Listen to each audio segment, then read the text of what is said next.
सबसे पहला क्वेश्चन आज के लिए सर, थोड़ा सा आप रिकैप दे मैं लास्ट रिकैप जब मैं क्वेश्चन कराऊंगा तो थोड़ा थोड़ा रिकैप खुद ब खुद हो जाएगा। सो अभी फिलहाल मैं रिकैप नहीं दे रहा हूँ, क्वेश्चंस में ही रिकैप दे दूंगा। क्वेश्चन आज का पहला सवाल, सर आपको बोला गया ये कंटेनर है, ये अपना कंटेनर है, इस कंटेनर में दो इमिसिबल लिक्विड्स हैं, इस कंटेनर में दो इमिसिबल लिक्विड्स हैं, ठीक है। एक लिक्विड की डेंसिटी रो है, इस वाले लिक्विड की डेंसिटी रो है, और ये जो दूसरी वाली लिक्विड है इसकी डेंसिटी 2 रो है, ये नहीं 3 रो है। इस वाले की डेंसिटी रो मान लो, इस वाले की डेंसिटी 3 रो मान लो, और इसके अंदर आपने कोई ब्लॉक प्लेस कर दिया है, you can call it as a block और सिलेंडर, जो भी आपको शेप अस्यूम करना हो कर लो। फिलहाल मैं सिलेंड्रिकल ब्लॉक मान लेता हूँ कि it's a cylindrical block and this cylindrical block has a density of 2 rho, ठीक है। आपसे बोला गया the length of this cylindrical block is L। जब हमने इसको इमर्स किया तो some portion of this is inside this liquid 1 and the remaining portion is inside the liquid 2। Clear है? इन इक्विलिब्रियम आपसे पूछा जा रहा है कि what will be the value of x, what will be the value of x in equilibrium. Equilibrium में x की value क्या होगी, what will be the value of x in equilibrium, ये आपका सवाल है सर।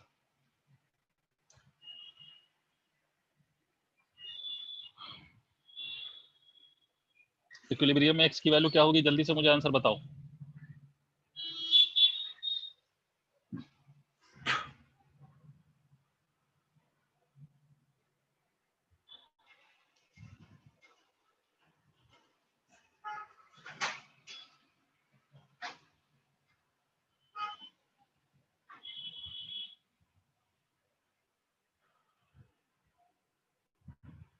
L/3 आ रहा है या 2L/3 आ रहा है या L/2 आ रहा है? I have issue with this answer L/3, L/3 नहीं आएगा। चलो मिलके सॉल्व करते हैं इसको। तो पहले तो मैं बेसिक कॉन्सेप्ट से आपको समझाता हूँ, उसके बाद उस बेसिक कॉन्सेप्ट से हमें एक आइडिया बन जाएगा और उस आइडिया को अपन यूज किया करेंगे। पहली बात, इससे पहले कि मैं L/2 आएगा ये समझ, पहली बात ऐसे क्वेश्चन में एक बात सबसे पहली बात याद रखो कि बुआयंट फोर्स किसी भी बॉडी पे तभी लगता है when there is a liquid underneath the body. पता नहीं क्या बोले सर, क्या बोले पल्ले नहीं पड़ा। मान लो अगर ये लिक्विड है और इस लिक्विड में बॉडी इस प्रकार से है, yes L/2 is right answer. अगर ये बॉडी इस प्रकार से ऐसे सच दैट कि there is some liquid under this particular body, underneath the body there is liquid, तो it will experience the buoyant force, तब इस पे buoyant फोर्स लगेगा। मगर if this be the case कि ये बॉडी है और इस बॉडी को हमने लिक्विड में इमर्स करा है सच दैट कि it touches the bottom of the surface, मतलब there is no liquid under the body, मतलब बॉडी के नीचे कोई लिक्विड नहीं है, तो इस केस में हमेशा याद रखो कि buoyant force will always be equal to 0। यहाँ पर buoyant force is non-zero, but in the case where there is no liquid underneath the body, buoyant force will always be equal to 0. I will repeat it again.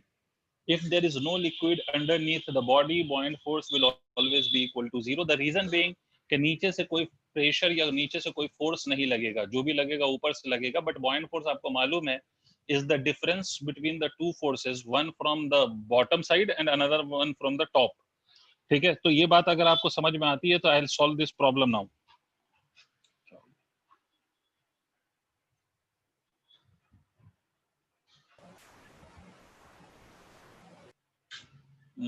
Was this question, sir?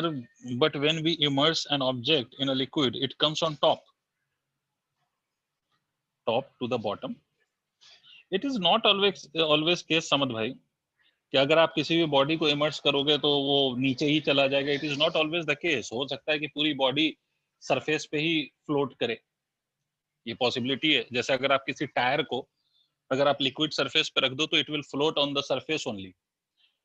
इसी तरह से कोई दूसरी body हो तो वो partially immerse होके float कर सकती है, या फिर ऐसा भी हो सकता है कि कंप्लीटली इमर्स होके फ्लोट कर सकती है, या फिर ऐसा हो सकता है कि the body can completely sink.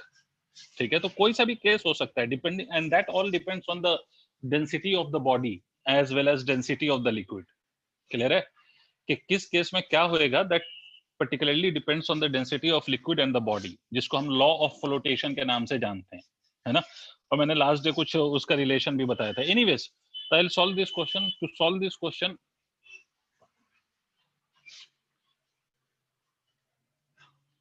I'm solving this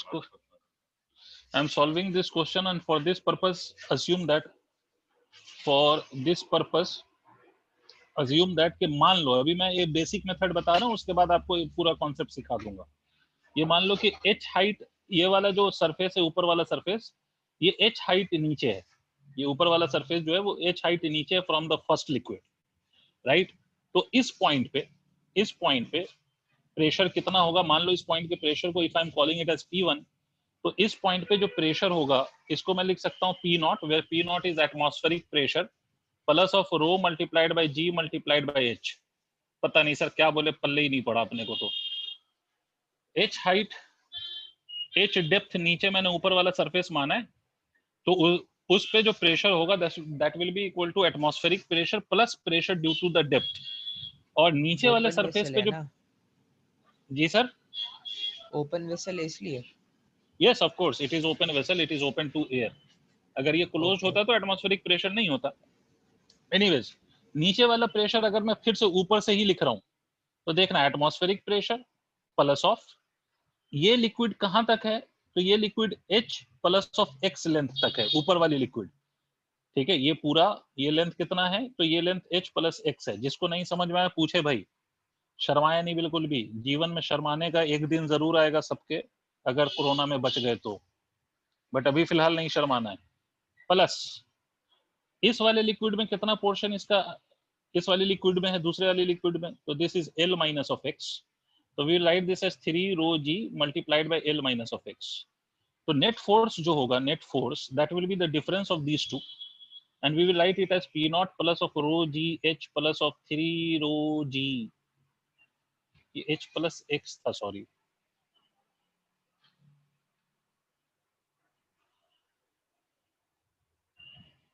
तो ये वाला हो जाएगा rho G X plus of 3 rho G L minus of 3 rho G X minus of, ठीक है, और एरिया कॉमन ले लेंगे हम, माइनस ऑफ ये वाला pressure P0 minus of rho G H multiplied by what? Multiplied by area, because I am writing force. मैंने जो लिखा है वो प्रेशर लिखा है, और प्रेशर से फोर्स ला रहा हूँ.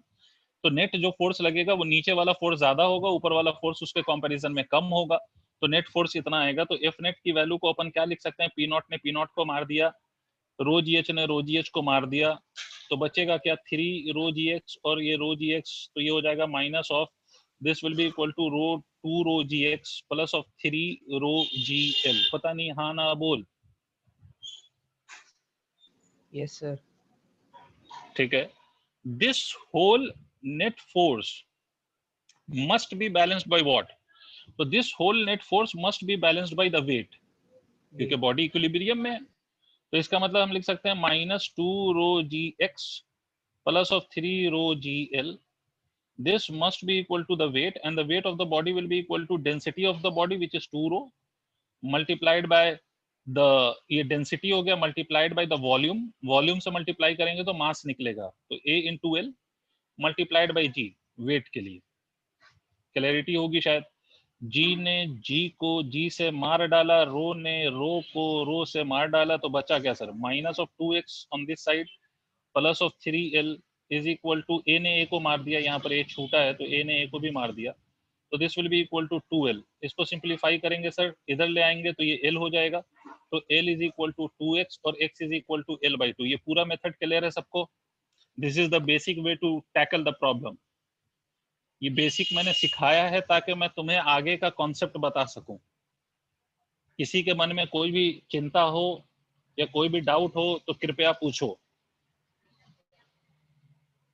और नहीं हो तो इसको नोट करो. मैं इस पे शॉर्टकट बात समझाता हूं.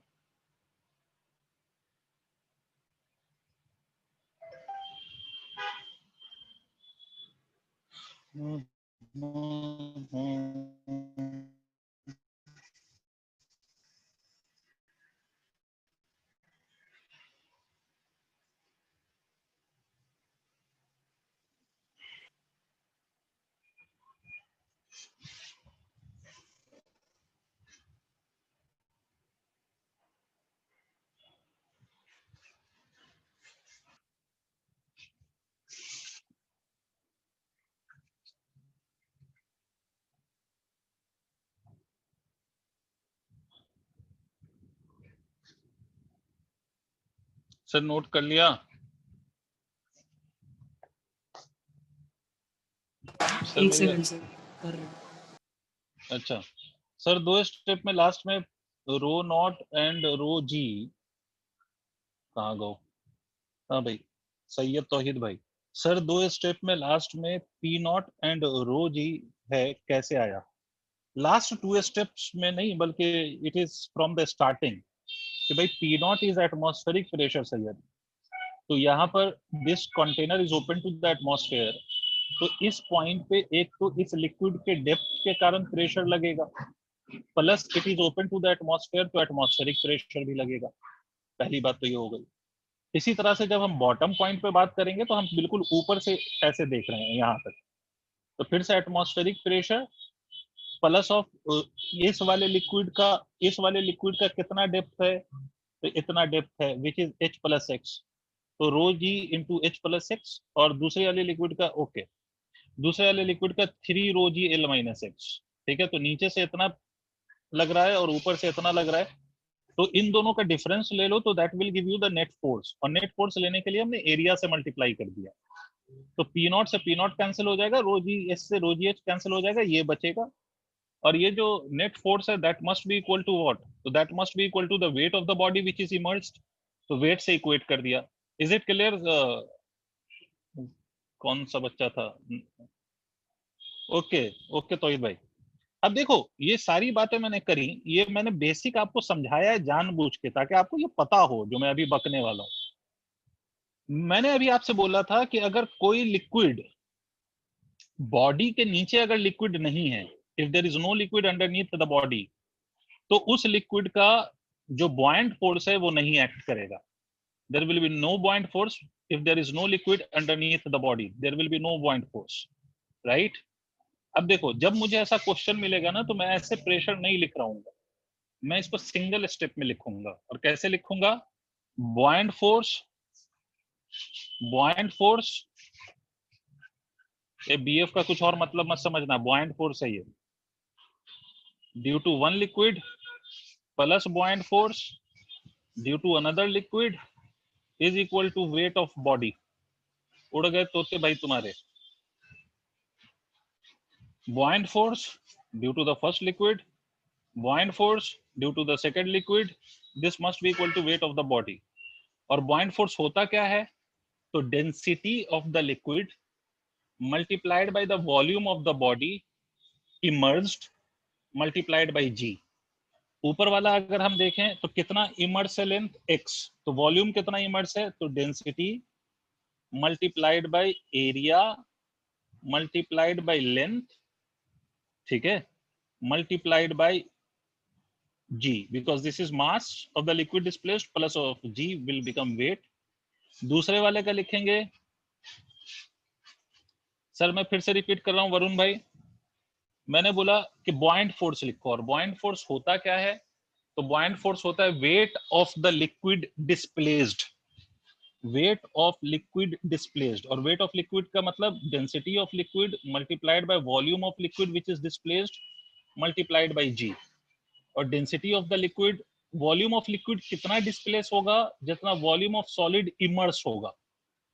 तो इस पहले वाली ऊपर वाली जो लिक्विड तुमको दिखाई दे रही है, ये जो ऊपर वाली लिक्विड तुमको दिखाई दे रही है, ये ऊपर वाली लिक्विड, इस ऊपर वाली लिक्विड में बॉडी का कितना पोर्शन इमर्स है? तो एक्स लेंथ इमर्स है, एक्स लेंथ।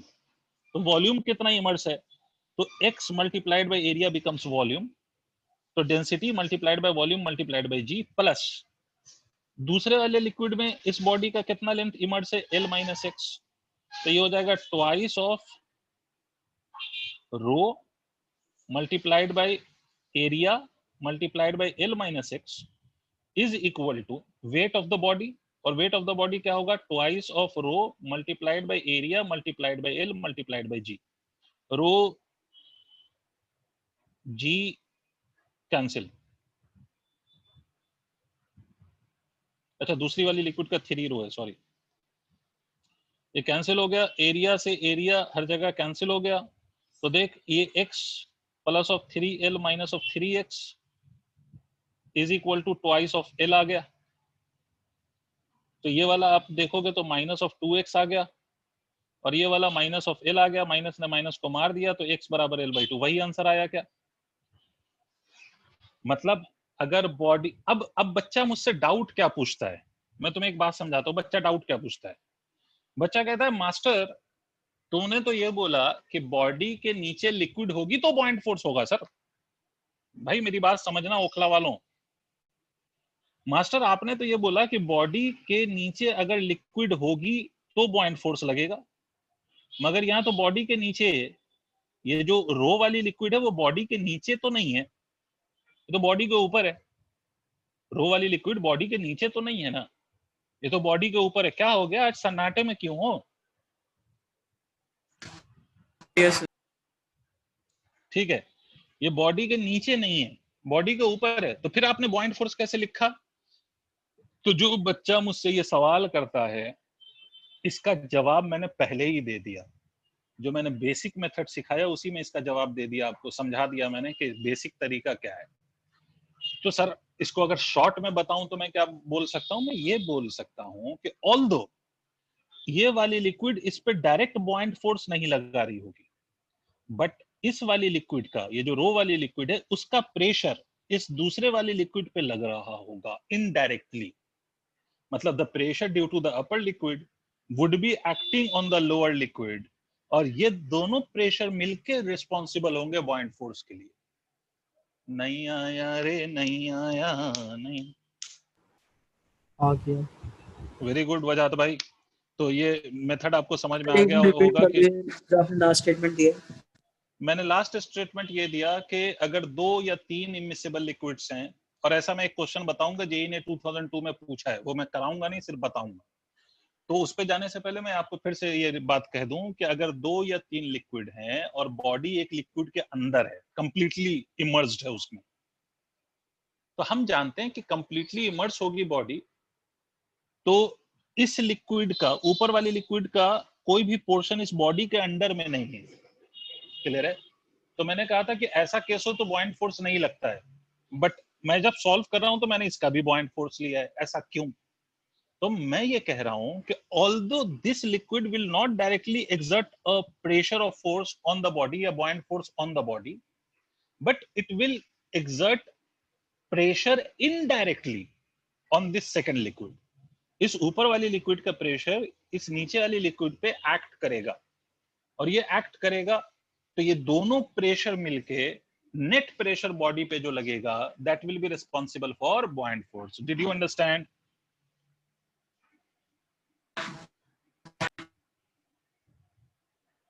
नहीं यार हो भाई, बहुत मुश्किल है, कैसे समझाएं? सर आ गया।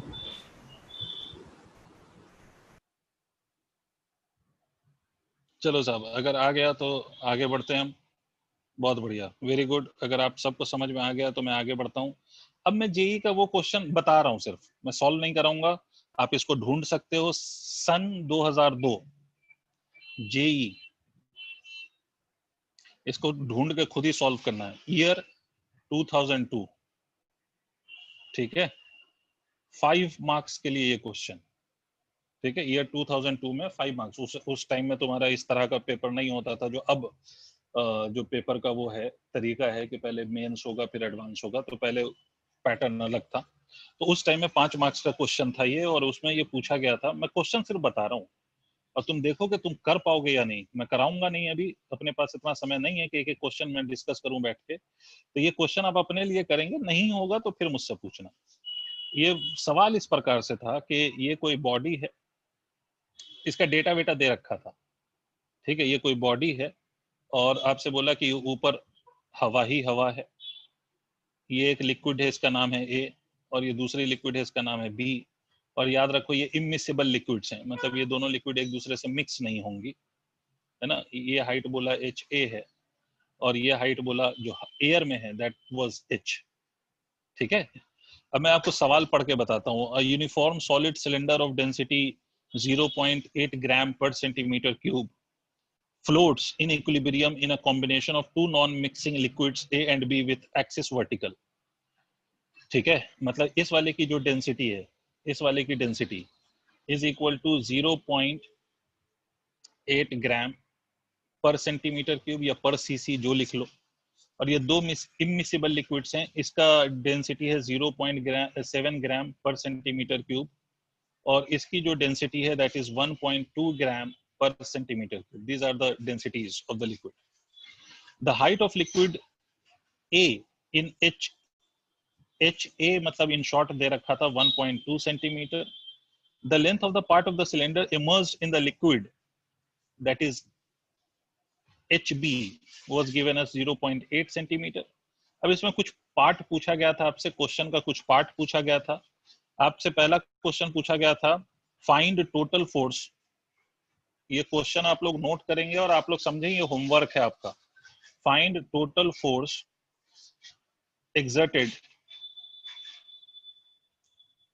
exerted by liquid A on cylinder। ये जो बॉडी दी गई है वो सिलेंड्रिकल है, सिलेंडर। दूसरा पार्ट इसमें पूछा था find H of the part of the cylinder in air, मतलब H बताना है क्या है।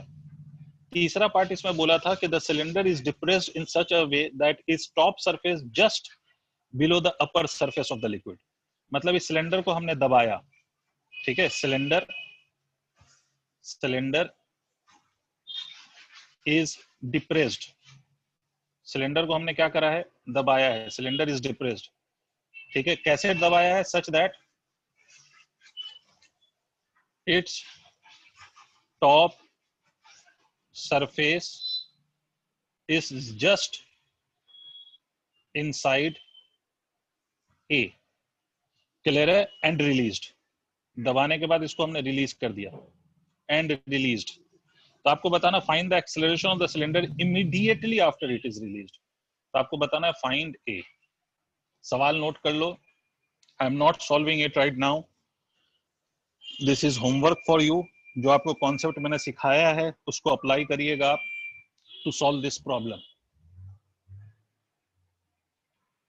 Kindly note down this question ताकि मैं और क्वेश्चंस करा सकूं।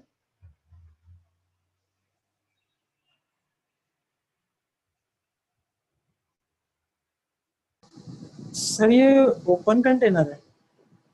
Yes it is open container, जब तक मैं क्लोज ना करूं इट विल बी ओपन। नहीं, air you can treat it as a fluid, तो मतलब जो पार्ट ऊपर है उस पे सिर्फ एटमॉस्फेरिक प्रेशर है। सर एच जो पूछ रहा है sir area of question cross में सेक्शन वो इज नॉट रिक्वायर्ड बेटा, because it will be cancelled out when you will equate the net buoyant force with the weight of the body, तो area दोनों में आएगा और वो कैंसिल हो जाएगा। हाँ बेटा, कोई और कुछ पूछ रहा था।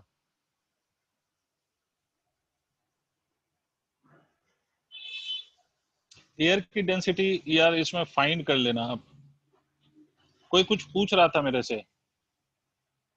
एक कोई और बच्चा कुछ पूछ रहा था। सर वो पूछ रहे थे कि एच जो आपने दे रखा है वो क्या है सर, वो मतलब किस चीज की लेंथ है वो? H is the part of the cylinder or length of the cylinder which is inside air। H जो ऊपर दिख रहा है ना, ये ऊपर वो पार्ट है जो एयर में है, एयर में।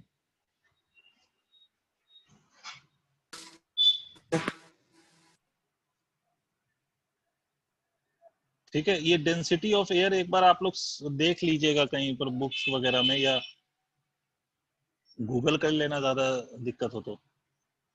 मुझे अभी याद नहीं आ रहा डेंसिटी ऑफ एयर।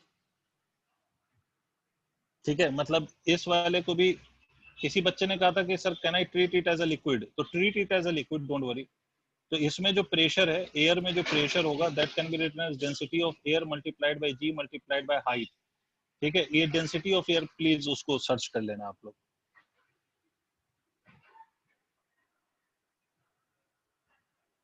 क्लियर है सर? क्वेश्चन क्लियर है? सॉल्व करोगे अपना तो मैं आगे बढ़ जाऊं? Yes sir. ठीक है, तो मैं इसको इरेज कर रहा हूं। अब आप के और क्वेश्चंस मैं बताता हूं। अब मैं इसी बॉयंट फोर्स को एसएचएम के साथ मैं कनेक्ट करूंगा। Now I will connect buoyant force with SHM. Question इस प्रकार से, अभी जो क्वेश्चन पूछा था उसका एक पार्ट तो मैंने अभी पूछ लिया था, ठीक है, जो अभी हम लोगों ने करा था थोड़ी देर पहले। दूसरा पार्ट दूसरा पार्ट इसी क्वेश्चन का मैं अब पूछ रहा हूँ। ठीक है, 1.29 इंटू 10 की power -3 by density of air, air की density 1.29 into 10 to the power -3, मतलब you can take it as approximately 1.3। ठीक है, इसको 1.3 ले लेना। खैर, तो जो अभी मैंने क्वेश्चन आपसे करवाया था उसी का मैं दूसरा पार्ट, उसी को एक स्टेप और ऊपर ले जा रहा हूँ। ये वाली लिक्विड थी कुपच कुपच कुपच कुपच कुपच कुपच कुपच, डेंसिटी वाज रो। ये वाली लिक्विड थी कुपच कुपच कुपच कुपच कुपच कुपच कुपच, डेंसिटी 3 रो। बॉडी की डेंसिटी वाज 2 रो। ये इक्विलिब्रियम में था, तो ये x कितना था वो आप निकाल चुके हैं लास्ट क्वेश्चन में, ताकि आपको दोबारा ना निकालना पड़े। आप लोग सबको मालूम है कि x was L/2, x was equal to L/2, ये सब निकाल चुके हैं हम लास्ट वाले में। नाउ माय क्वेश्चन इज कि this body is slightly depressed. ठीक है, the body is slightly depressed. Depressed मतलब हमने ऊपर से स्लाइटली इसको दबाया है, इक्विलिब्रियम में है, ऊपर से हमने स्लाइटली इसको दबाया है। ठीक है, cylinder is slightly depressed and released. ठीक है, सिलेंडर स्लाइटली डिप्रेस हुआ है और रिलीज हुआ है। तो बेटा ये जो इक्विलिब्रियम है जिस पे हम अभी बात कर रहे हैं वो स्टेबल थी। मतलब क्या होगा, जैसे हम सिलेंडर को नीचे की तरफ दबाएंगे ना, बॉयंट फोर्स बढ़ेगा, क्योंकि एक्स्ट्रा वॉल्यूम बॉडी का अंदर जाएगा तो बॉयंट फोर्स बढ़ेगा, और बॉयंट फोर्स बढ़ेगा तो बॉयंट फोर्स अपवर्ड डायरेक्शन में एक्ट करता है। ठीक है, मतलब बॉयंट फोर्स ऊपर की तरफ एक्ट करेगा, तो बॉयंट फोर्स वापस बॉडी को मीन पोजीशन पे ले जाने की कोशिश करेगा। तो ऐसा इक्विलिब्रियम जिसमें बॉडी को अगर मैं डिस्प्लेस करूं उसके इक्विलिब्रियम पोजीशन से, और बॉडी को पे एक फोर्स लगे जो वापस उसको इक्विलिब्रियम पोजीशन पे लाए, तो ऐसे इक्विलिब्रियम के केस में याद रखो एसएचएम होता है, और ऐसे इक्विलिब्रियम को हम स्टेबल इक्विलिब्रियम कहते हैं। मतलब स्टेबल इक्विलिब्रियम का केस होगा तभी एसएचएम होगा। आपने सुना होगा इक्विलिब्रियम 3 टाइप के होते हैं, स्टेबल, अनस्टेबल, न्यूट्रल। अनस्टेबल और न्यूट्रल के केस में एसएचएम नहीं होता, स्टेबल में होता है। और स्टेबल का मतलब होता है ऐसा इक्विलिब्रियम जिसमें हमेशा एक फोर्स एक्ट कर रहा हो टुवर्ड्स द इक्विलिब्रियम पोजीशन। ठीक है, मतलब ये एसएचएम होगा, depressed and released. Then find time period of SHM या ऑसिलेशन, जो भी कह लो, इसका टाइम पीरियड निकालना है। निकालो। कैसे निकालोगे? पहले क्वेश्चन समझ में आ गया सबको?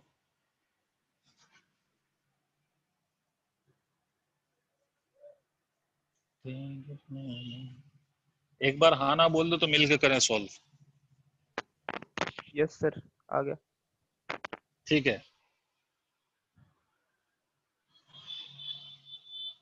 ये L/2 था ये हम। अच्छा, ये पहला पार्ट हमने कर लिया, इसलिए मैं डायरेक्ट इसका ये लिख रहा हूँ L/2 और L/2। अगर दोनों पार्ट को एक साथ मिला देगा तो पहले हमें ये पता करना पड़ेगा कि कितना लेंथ इक्विलिब्रियम में उस लिक्विड में है और नीचे वाली में है, वो पहले हम पता कर लेंगे। उसके बाद हम फिर ये बात करेंगे कि इसको स्लाइटली हमने x से डिस्प्लेस किया है, x इज वेरी स्मॉल। मैं आपको एक बात बताऊं कि एसएचएम के केस में आप लोगों को याद होगा कि एक फोर्स मेथड हम लोग लगाते थे। And if you can recollect, आपको क्लास 11th अगर याद आए या आपको अगर पढ़ाया गया हो अभी, ये चैप्टर पढ़ाया है आजम सर ने?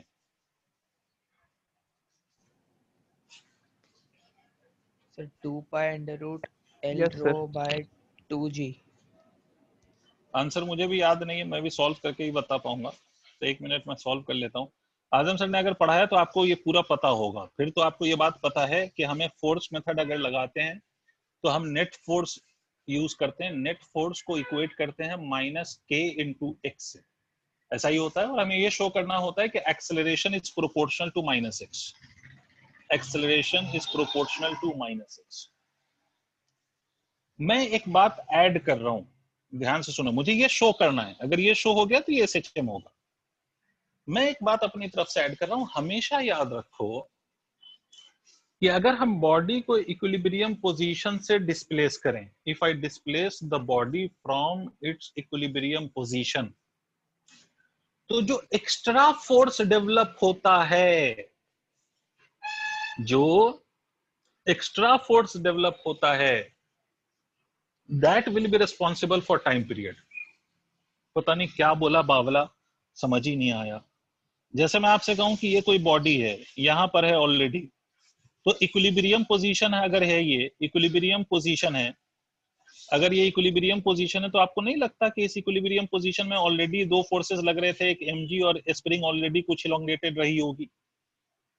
अब इसको मैं अगर स्लाइटली डिस्प्लेस कर दूं, slightly by a length x, तो ये mg तो mg ही रहेगा, ये kx। अब नई लेंथ ऑफ स्प्रिंग को हम x नॉट प्लस x लिख सकते हैं। तो देखो अगर मैं इसमें ध्यान से देखो तो ये x not plus of kx लिखा जा सकता है। तो मैं ये कह सकता हूं kx नॉट और mg यहां पर भी था, तो ये फाइनली कैंसिल हो जाता है अगर आपने सॉल्व किया होगा क्वेश्चंस। तो ये जो एक्स्ट्रा फोर्स डेवलप होता है ना, यही रिस्पॉन्सिबल होगा फॉर द रीस्टोरिंग फोर्स। मतलब यही जो एक्स्ट्रा फोर्स डेवलप हुआ है, this will B restoring force. हमेशा इस बात को याद रखो, आपको सोल्यूशन बड़ी आसानी से मिलेगा। ये जो एक्स्ट्रा फोर्स डेवलप हुआ है, इसीलिए आप इसको ऐसे लिखते हो, F is equal to minus of k x. Directly मैं ऐसे लिख पाऊंगा, Ma is equal to minus of k x, तो A बराबर minus of k by m multiplied by x. और मैं टाइम पीरियड यहाँ से देखूं अगर, तो 2 pi under root m by k होता है। इसका मतलब मैंने आपको एक पॉइंट सिखाने की कोशिश किया है कि जो एक्स्ट्रा फोर्स डेवलप होता है वही रिस्पॉन्सिबल होता है किसके लिए? रीस्टोरिंग फोर्स के लिए। यार उड़ गए तोते, यार तोते उड़ गए भाई तुम्हारे। तलहा, तहरीम, उस्मान, वरुण, वजाह, सैयद, तौहीद, नबी, शेख अली खान, सॉरी शाकिर अली खान, सना, सलमान, रजा, अब्बास, राहुल भाटिया, मोटू पी या मोतू, पता नहीं क्या नाम है इसका, मोहम्मद अफ़ान, आयशा अमन, अंबरिश, अलमास, अब्बास। सबको ये पॉइंट क्लियर हो गया जो बकाया मैंने? ठीक है, यस सर। ये आप ओके, ये आप कहीं पर भी यूज कर सकते हो, कॉन्सेप्ट अपने को पता रहना चाहिए। तो अब देखिए इक्विलिब्रियम में क्या हो रहा था। Sir please repeat. आयशा, मैंने ये बोला कि the extra force that develops when body is displaced from its mean position or equilibrium position, that extra force will be equal to the restoring force। जो एक्स्ट्रा फोर्स डेवलप होता है body पर when it is displaced from its equilibrium position, वो extra force restoring force होता है। ठीक है भाई, चलो अब देखो इक्विलिब्रियम में इसमें क्या हो रहा था, मुझे मतलब ही कोई नहीं चाहिए मुझे वो इक्विलिब्रियम पे, मुझे फोर्सेस लिखना भी नहीं है, बैलेंस भी नहीं करना, कुछ नहीं करना, मैं नहीं चाहता, मुझे मतलब ही नहीं, क्योंकि वो कैंसिल ही हो जाएगा। तो मैं नहीं चाहता, मैं नहीं निकाल रहा। मैं किससे मतलब रखता हूं? जो एक्स्ट्रा रीस्टोरिंग फोर्स डेवलप होगा। क्या होगा? Extra restoring force develop. ठीक है, तो एक्स्ट्रा रीस्टोरिंग फोर्स का मतलब एक्स्ट्रा बॉइंट फोर्स। भाई पहले इसका L/2 इसमें था और L/2 इसमें था। जब हमने इसको x से स्लाइटली डिस्प्लेस कर दिया, तो इस सिलेंडर का जो लेंथ ऊपर वाले लिक्विड में होगा, वो तुमको नहीं लगता कि ये L/2 माइनस एक्स होगा और नीचे वाले लिक्विड में L/2 प्लस एक्स होगा? यार तुम्हारे तोते उड़ गए मेरे भाई।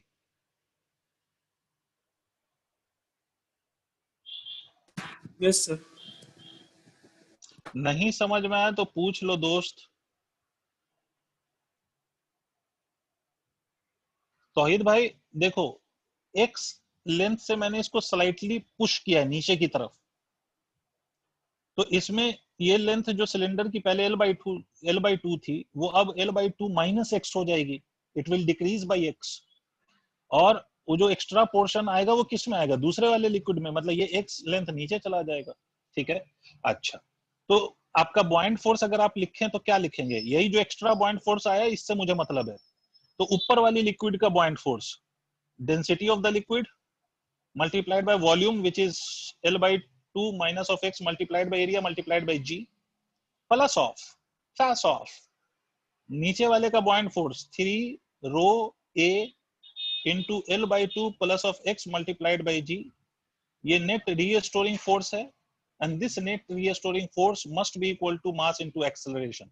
आपने अगर एसएचएम पढ़ा है अभी रिसेंटली, तो आपने पढ़ा होगा कि एक तो हम रीस्टोरिंग फोर्स लिखते हैं और उसको हम किससे इक्वेट कर देते हैं, m इंटू ए से। अच्छा, दोनों में प्लस साइन क्यों लगाया है, क्योंकि दोनों ही अपवर्ड डायरेक्शन में एक्ट करेंगे, तो इसलिए there is a plus sign. नहीं आया रे, नहीं आया, नहीं आया रे, नहीं आया। ये मास किसका है, ये मास सिलेंडर का है, सिलेंडर का। ठीक है मेरे लाल पीले, ये सिलेंडर का मास है। तो मैं एक स्टेप और बढ़ा रहा हूँ, रो ए जी मैं कॉमन ले रहा हूँ, L/2 minus of x plus of 3L/2 plus of 3x is equal to mass, mass will be written as twice of rho multiplied by A multiplied by L multiplied by acceleration. Undoubtedly rho A will cancel out by rho A। ठीक है, ये result क्या होगा जी, ये 3L/2, अगर आप इसको देखो तो ये कितना आया L/2 और ये कितना आया 3L/2, तो ये कितना आ गया 4L/2 मतलब 2L।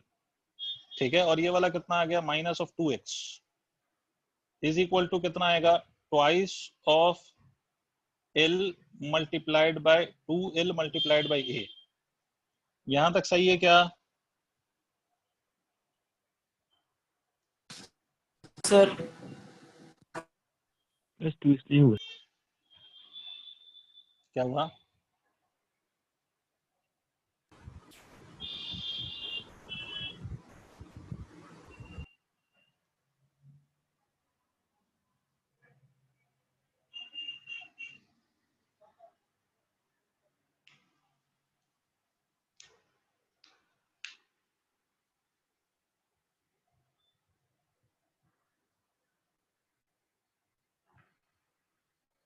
सही है सर, तो नोट कर लो सर।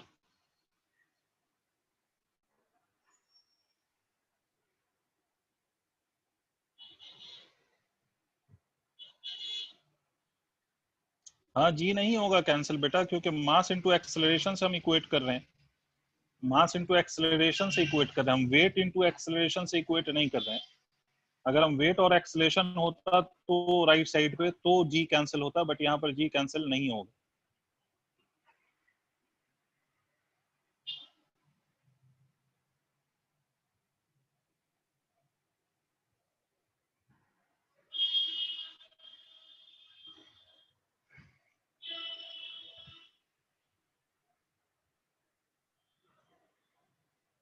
हो गया सर?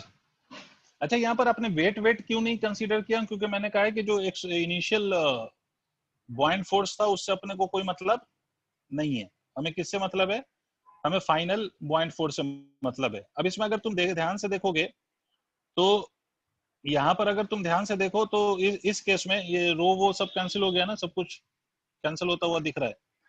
मुझे एक बात बताओ, इनिशियल बॉइंट फोर्स हमारा कितना आया था, नेट बॉइंट फोर्स इनिशियल वाला कितना आया था?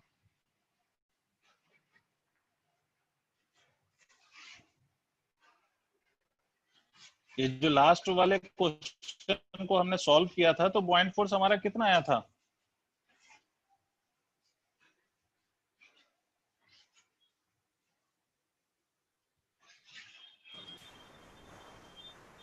सर नेट बाइंड फोर्स, हाँ पहले पहले वाले केस में। सर उसमें rho A X G plus 3 rho A L minus X जी।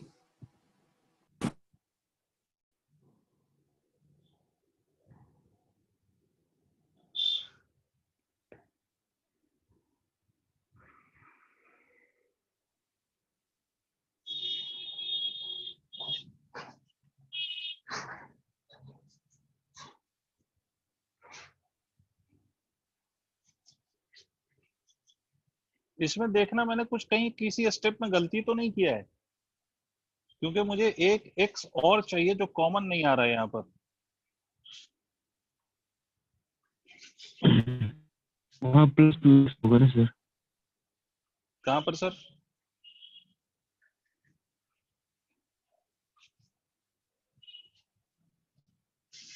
ये तो प्लस टू लास्ट एक्स में, होगा, लास्ट यस। में ये लास्ट वाले स्टेप में प्लस 2x होगा, बिल्कुल सही बात।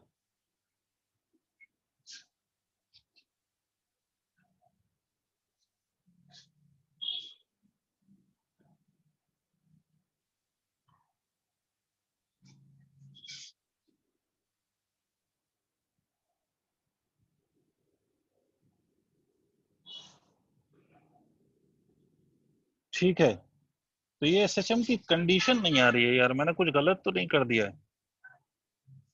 ये g into 2l plus of 2x is equal to 2la, मुझे इस वाले पार्ट में भी x चाहिए जो कि मेरे को दिखाई नहीं दे रहा है। उसमें आपने जो बॉइंड फोर्स निकाला था वो आपका कितना था मेरे को बता नहीं पा रहे हो तुम।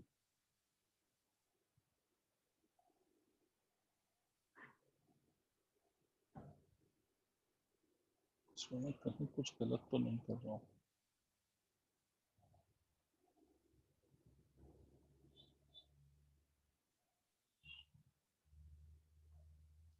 ये जो हमारे लास्ट वाले केस में बॉइंड फोर्स निकला था, ये अगर मैं x मानता और ये वो l मानता, सर LHS को मैं से इक्वेट करने के बजाय, क्या बोल रहे हो, LHS को, सर LHS को MA से इक्वेट करने के बजाय mg से माइनस भी तो कर सकते हैं। नहीं, mg से हम माइनस क्यों नहीं कर रहे हैं, या तो हम नेट फोर्स लिखें, है ना, या तो हम नेट फोर्स लिखें, ठीक है, तो नेट फोर्स लिखेंगे तो mg से इसको माइनस करके दिखाएंगे तो वो फाइनली कट जाएगा। ठीक है, ये इसमें अगर मैं बेसिक मेथड से जाऊं, अगर ये वाला काम नहीं आ पा रहा है तो अगर मुझे बेसिक मेथड से जाना होता, तो बेसिक मेथड से अगर मैं जाता, एक मिनट रुक जाना इस सवाल में जरा सा, एक बार मैं इसको जरा सा, सॉरी, एक बार मुझे फिर से पूरा बेसिक मेथड से लाना पड़ेगा इसका रिजल्ट। अगर मैं इसमें बेसिक मेथड से जाता तो पहले इसका लेंथ हमने कितना माना था,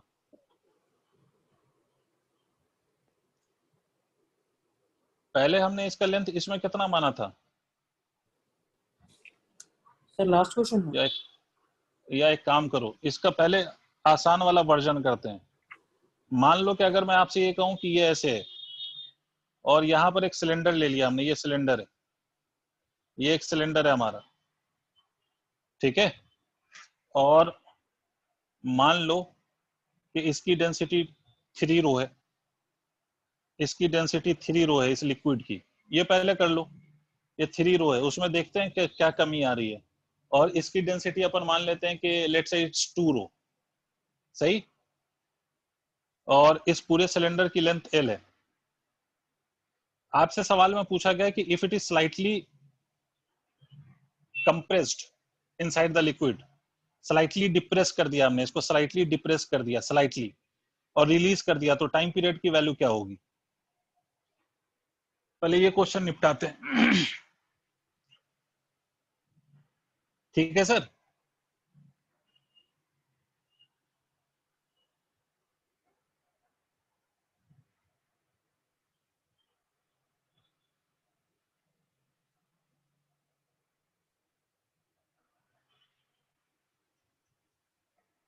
अरे ये क्वेश्चन देख लिया आपने,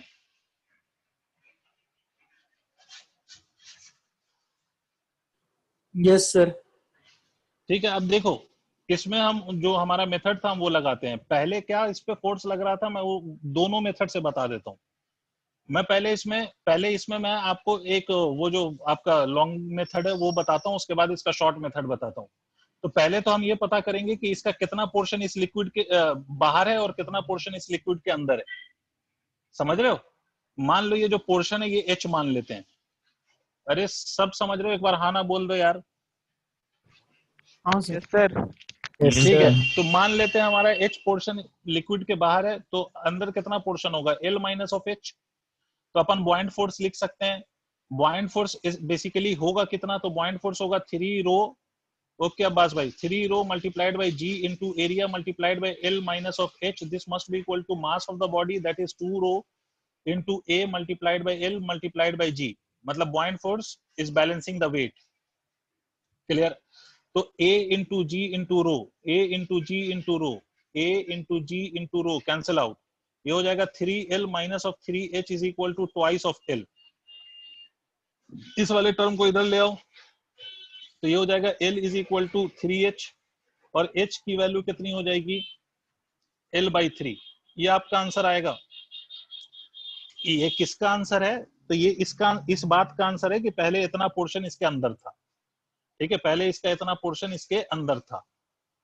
अब जब हम x से इसको स्लाइटली कंप्रेस करेंगे, x से हम इसको स्लाइटली कंप्रेस करेंगे, ठीक है, तो पहले इसका कितना पोर्शन अंदर था, L minus of H, that is 2L/3 पहले इसका अंदर था।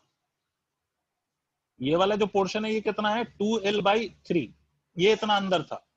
अब इसका कितना पोर्शन अंदर हो जाएगा जब हम इसको स्लाइटली कंप्रेस करेंगे बाई x, तो ये हो जाएगा 2L/3 प्लस ऑफ x। पता नहीं क्या बोल रहा है ये पागल, खुद ही समझ रहा है भाई। h पोर्शन इसका बाहर था तो लिक्विड में कितना पोर्शन था 2L/3। अब जब हम इसको स्लाइटली कंप्रेस करेंगे तो ये फोर्स कितना हो जाएगा 2L/3 प्लस ऑफ x, इतना लेंथ अंदर आ गया तो बॉइंड फोर्स इंक्रीज कर जाएगा। तो अब हम इसमें इक्वेशन अगर लिखें अब, तो बॉइंड फोर्स इंक्रीज जैसे ही हुआ, ये बॉडी इक्विलिब्रियम में नहीं है, तो एफ नेट की वैल्यू बॉडी पे कितनी आएगी, weight minus of buoyant force which will be equal to density of the liquid multiplied by the volume which is 2L/3 plus of x multiplied by area, ठीक है, multiplied by g। पहले ये बताओ यहां तक क्लियर है? This whole force must be equal to mass into acceleration. ये m क्या है? यस, बॉइंड फोर्स ज्यादा हो जाएगा, लेकिन एक्सेलरेशन हम ऑपोजिट डायरेक्शन में लेते हैं, तो इससे इसको सब्ट्रैक्ट कर लो या उससे इसको सब्ट्रैक्ट कर लो, फर्क नहीं पड़ेगा, लॉजिकली हम माइनस साइन ले आएंगे। ये m किसका मास है? सिलेंडर का। तो सिलेंडर का मास कितना होगा? तो twice of rho multiplied by g multiplied by a multiplied by l, minus of 3 से 3 कट जाएगा, तो इसको हम लिख सकते हैं twice of l multiplied by rho plus of 3 rho multiplied by x। ठीक है, ये देख लेना आप, into ag, this must be equal to mass into acceleration, that will be written as equal to twice of rho multiplied by a into l into acceleration। देख ले पहले यहां तक अगर क्लियर हो रहा हो तो।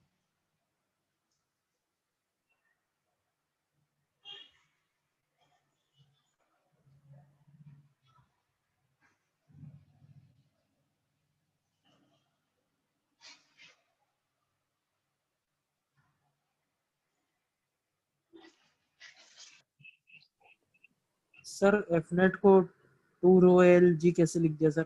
2 रो एल है। हाँ मैं बताता हूं, F net is equal to बच्चे मास इनटू एक्सेलरेशन लिख सकते हैं। Mass of what? Cylinder. Mass किसका? सिलेंडर का। समझे? Yes sir. ठीक है,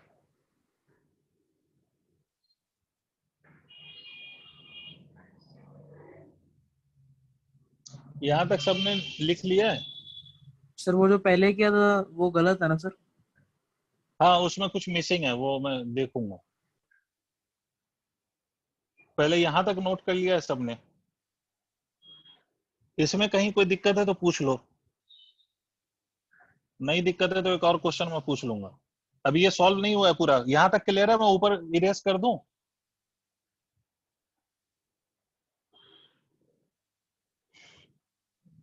भाई अरे ऊपर इरेज कर दूं, यहां तक समझ आ गई है बात? नहीं आई है तो पूछो ना। ठीक है, यहां तक अगर क्लियर है तो मैं एक और क्वेश्चन सर इसके बाद पूछूंगा, अभी तो मैं इसको पहले पूरा सॉल्व कर दूं।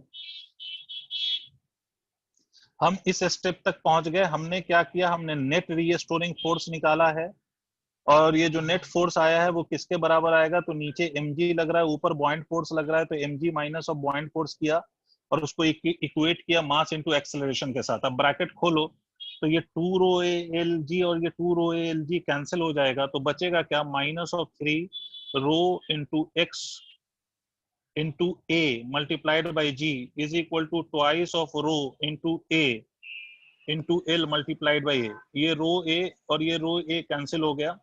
अगर आप इसको ध्यान से देखो तो ये आएगा -3gx is equal to twice of L A. तो a की वैल्यू को मैं लिख सकता हूँ -3g divided by 2l multiplied by x।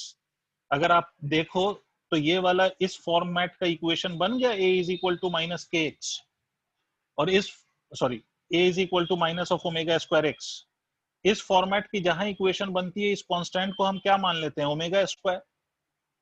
ठीक है, तो ओमेगा की वैल्यू को हम लिख सकते हैं √3g/2l। तो हम टाइम पीरियड को यहां से कितना लिख सकते हैं, 2 पाई √2l डिवाइडेड बाई 3g। ये पूरा मेथड क्लियर है? ये तो पूरा मेथड हुआ है ना, पूरा पूरा हमने इसको सॉल्व किया भाई।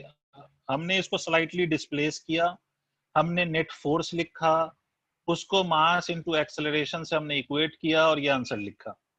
अब जो मैंने पॉइंट समझाया था उसका तो यूज हुआ नहीं सर। मैंने तो ये बोला था कि जो एक्स्ट्रा फोर्स डेवलप होगा सिंपली उससे इक्वेट कर दो मास इनटू एक्सेलरेशन को। तो अगर मैं वैसे करता तो आप बात समझना, मैंने क्या बोला है कि कितना लेंथ हमने इसको डिप्रेस किया, एक्स। पहले से इसमें कुछ लेंथ था, अब मैंने फर्दर इसमें लेंथ कितना बढ़ाया, एक्स। तो एक्स्ट्रा बॉन्ड फोर्स क्या बना, एक्स लेंथ के कारण। तो मैं इसको पूरा सॉल्व नहीं करूंगा। मुझे अगर ये क्वेश्चन मिले तो मैं सिंपली इतना लिखूंगा। क्या लिखूंगा, ध्यान से देख। बॉडी की डेंसिटी मैंने 2 रो माना था, लिक्विड की डेंसिटी 3 रो। तो मैं सिंपली लिखता extra bond force that is 3 rho multiplied by A multiplied by X multiplied by G, और इसको इक्वेट कर देता mass of the body which is 2 rho multiplied by A multiplied by L into acceleration of the body से। Rho ए से rho ए cancel हो जाता। अब देखो, अगर आप फिर से ध्यान से देखोगे तो ये 3 इंटू एक्स या 3 into g divided by 2l multiplied by x. देखो सेम फॉर्म आ गया। आपको अगर सर माइनस साइन नहीं आया, तो माइनस तो आप लॉजिकली ला सकते हो ना कि अगर हमने बॉडी को नीचे दबाया तो एक्सेलरेशन किधर होगा, ऊपर।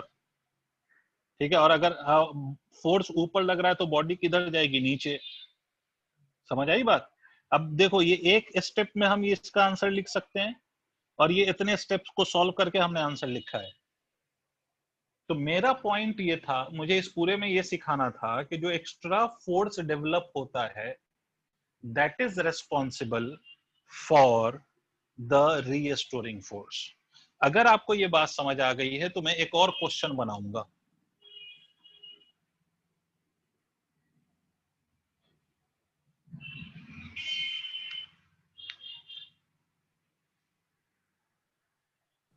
सर 3 रो एक्स जी जो है वो एक्स्ट्रा फोर्स है ना? हाँ, ये एक्स्ट्रा बॉयंट फोर्स, बिकॉज जब आप पहले तो इसका कुछ पोर्शन अंदर था कुछ बाहर, ठीक है, तब तो एक कहानी चल रही थी और वो इक्विलिब्रियम में था, फोर्सेस बैलेंस थे। अब जैसे ही मैंने एक्स लेंथ इसका डिप्रेस किया, मतलब इसको दबाया, तो एक्स लेंथ इसमें बढ़ा। तो इस एक्स लेंथ के बढ़ने से एक्स्ट्रा फोर्स डेवलप हुआ, और वो फोर्स बॉडी में क्या प्रोड्यूस करेगा, एक्सेलरेशन। क्योंकि वही फोर्स रिस्पॉन्सिबल होगा बॉडी को वापस मीन पोजीशन पे ले जाने के लिए। Is it understood by everyone? Yes sir. Everyone. मैं दूसरे क्वेश्चन पे आ रहा हूं मेरे बच्चों। ठीक है, वो जो पहला वाला क्वेश्चन है उसको मैं देखूंगा कि कहां पर मिस हो रहा है, वो एसएचएम है या नहीं है, क्योंकि मैंने भी तुम्हारे सामने ही क्वेश्चन बनाया है वो। तो मैं उसको देखूंगा और वो नेक्स्ट क्लास में मैं उसको क्लियर करूंगा। फिलहाल के लिए तो मैं नेक्स्ट क्वेश्चन पे आ रहा हूँ। यहाँ पर स्प्रिंग भी लगा लो, ये ऐसी कोई बॉडी ले लो, सिलिंड्रिकल बॉडी, ये स्प्रिंग बांध दो इसमें। इसमें आप ऐसे कह लो खुपच खुपच खुपच, इसका कुछ पोर्शन लिक्विड के अंदर है। मान लो इसकी डेंसिटी रो है, मान लो इसकी डेंसिटी 3 रो है, मान लो कि स्प्रिंग का स्प्रिंग कांस्टेंट के है। नम नम नम नम नम नम नम नम। तो ये पूरा सिचुएशन इक्विलिब्रियम में है। आपसे कहता है कि इसको एक्स लेंथ से हमने दबाया, आपसे कहता है कि इसको हमने एक्स लेंथ से दबाया और रिलीज कर दिया, तो ये एसएचएम करेगा। और अगर ये एसएचएम करेगा तो इसका टाइम पीरियड क्या होगा? तुम्हारे पास 1 मिनट का समय है सॉल्व करने के लिए।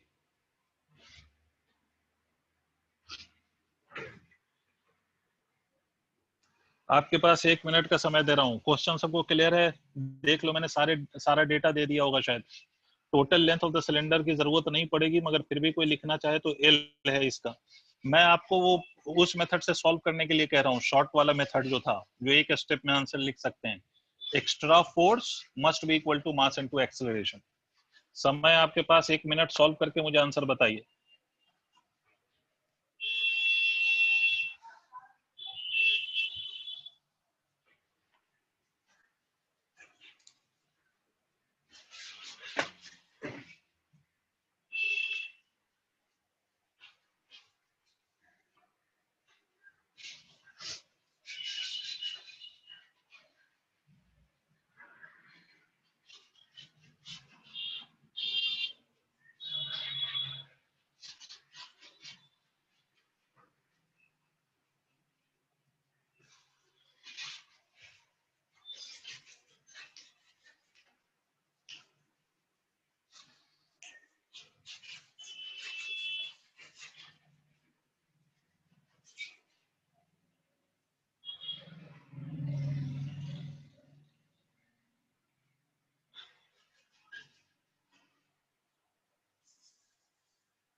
सर देखिए सर, मुझे एक बात बताइए कि पहला केस तो इक्विलिब्रियम का है जिसमें स्प्रिंग में भी कुछ इलोंगेशन होगी, इनिशियल इलोंगेशन रही होगी और कुछ बॉयंट फोर्स भी लग रहा होगा। और क्या होगा, तो वो स्प्रिंग का फोर्स भी ऊपर लग रहा होगा। सोचो, स्प्रिंग का फोर्स भी ऊपर लग रहा होगा, बॉयंट फोर्स भी ऊपर लग रहा होगा, और ये दोनों को कौन बैलेंस कर रहा होगा? वेट। तो और ये जब एक दूसरे के इक्वल रहे होंगे तो ये इक्विलिब्रियम की कंडीशन थी। अब जब मैंने इसको स्लाइटली इसके अंदर डिप्रेस कर दिया, थोड़ा और दबा दिया, थोड़ा और दबा दिया, तो क्या बढ़ा? हाँ, थोड़ा बड़ा आंसर आएगा। यस, वो सिंपलीफाई नहीं हो पाएगा, तो इसलिए मैं आंसर बता रहा हूँ। तो बेटा इसको अगर मैंने थोड़ा और नीचे की तरफ दबाया तो आपको नहीं लगता कि स्प्रिंग में भी इलोंगेशन आएगी एक्स की? मतलब स्प्रिंग फोर्स भी इंक्रीज करेगा और बॉयंट फोर्स भी इंक्रीज करेगा।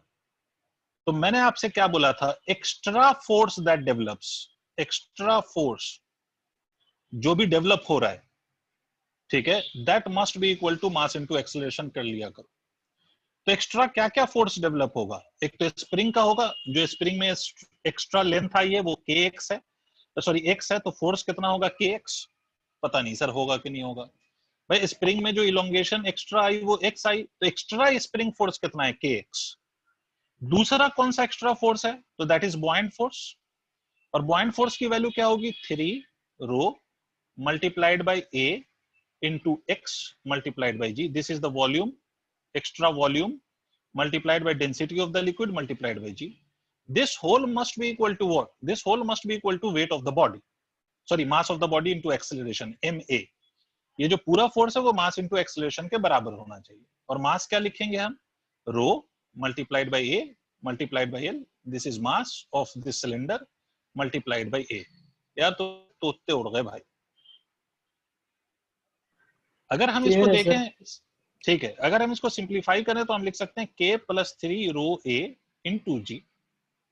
एक्स को हमने कॉमन निकाल लिया, ये हो जाएगा rho A into L divided multiplied by A. A को हम यहां से लिख सकते हैं k plus 3 rho A ji divided by rho A L, ये पूरा टर्म मल्टीप्लाइड बाई एक्स। और आपको भी ये बात समझ आ रही होगी कि जब मैं इसको नीचे डिस्प्लेस करूंगा तो फोर्स किधर लगेगा? एफ नेट ऊपर, मतलब एक्सेलरेशन किधर होगा? ऊपर। मतलब एक्सेलरेशन और डिस्प्लेसमेंट सेम डायरेक्शन में नहीं होंगे, तो आप चाहो तो माइनस ला सकते हो।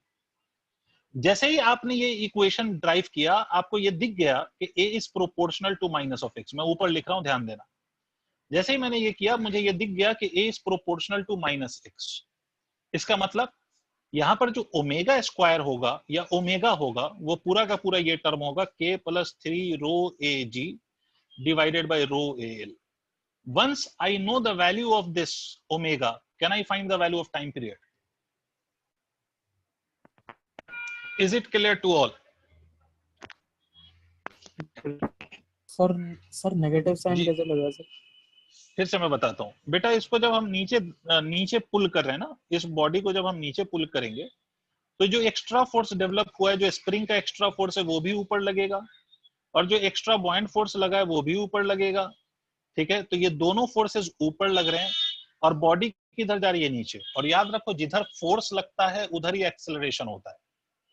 ठीक है, जिधर फोर्स लगता है उधर ही एक्सेलरेशन होता है। तो एक्स्ट्रा फोर्स लग रहा है ऊपर की तरफ, तो एक्सेलरेशन है ऊपर की तरफ, और बॉडी का डिस्प्लेसमेंट है नीचे की तरफ। मतलब they are oppositely directed. Correct है बेटे? 2 yes pi sir. Root over, हाँ अब ये जो भी सॉल्व करके आ जाए वजाहत, ये जो भी अब इसको ओमेगा को 2 पाई बाई टी लिख लो और उससे फिर फाइनली आप आंसर लिख लो, जो भी आ जाए। मुझे सिखाना ये था कि बॉयंट फोर्स इन्वॉल्व हो गया बस इन एसएचएम के इन क्वेश्चंस में। दूसरी बात जो मुझे कायदे की बात आपको समझानी थी, वो ये समझाना था इसमें कि आपको पूरा स्टेप बाय स्टेप सॉल्व करने की बिल्कुल कोई जरूरत नहीं है। आप सिर्फ एक थंब रूल याद रखो कि जब भी हम बॉडी को इक्विलिब्रियम पोजीशन से डिस्प्लेस करेंगे तो जो एक्स्ट्रा फोर्स डेवलप होएगा, जो एक्स्ट्रा फोर्स डेवलप होगा वही रीस्टोरिंग फोर्स होगा, और इसी को मास इनटू एक्सेलरेशन से इक्वेट करो। Is it clear sir? मैं इरेज कर रहा हूं सर इसको।